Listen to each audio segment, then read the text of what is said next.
Permission strings. Permission string is nothing but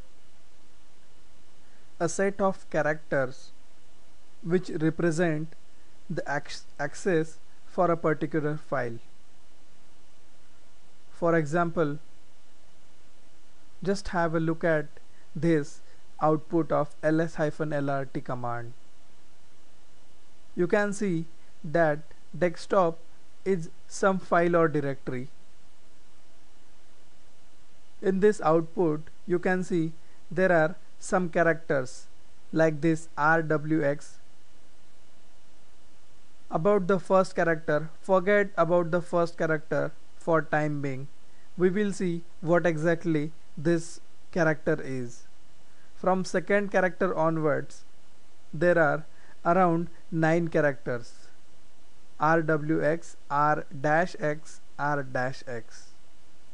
If we represent these characters as question marks, so the string will be something like this. These 9 characters represent the access for a particular set of people. You call it as, or we call it as, a user. So the first 3 characters will represent the permission for the user. The next 3 characters will represent the permission for the group, and the last 3 characters represent the permissions for others.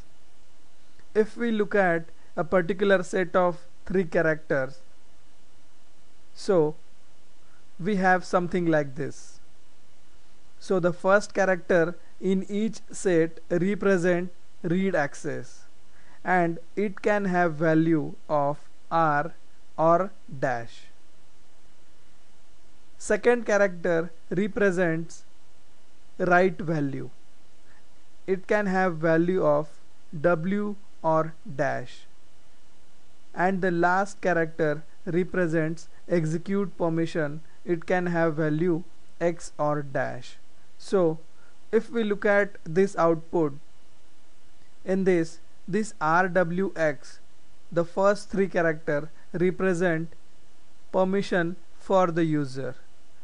Next 3 characters represent permission for the group, and last 3 characters represent permission for others. So this way, in this output you can see this word Nopix. This is the user this file is of this user, and the next string represents the group who owns this file. So desktop is the file owned by Nopix group, and desktop is the file owned by the user Nopix. Username and group name are same here, but it may differ from case to case. So Nopix user can read, write and execute this particular file, and the group Nopix can read and execute this particular file. And other than the group and user, anyone who is not a user named Nopix, or who is not a part of group Nopix, just can read and execute this file. So using this permission string we can very well understand the access for a particular user. This is called as permission string.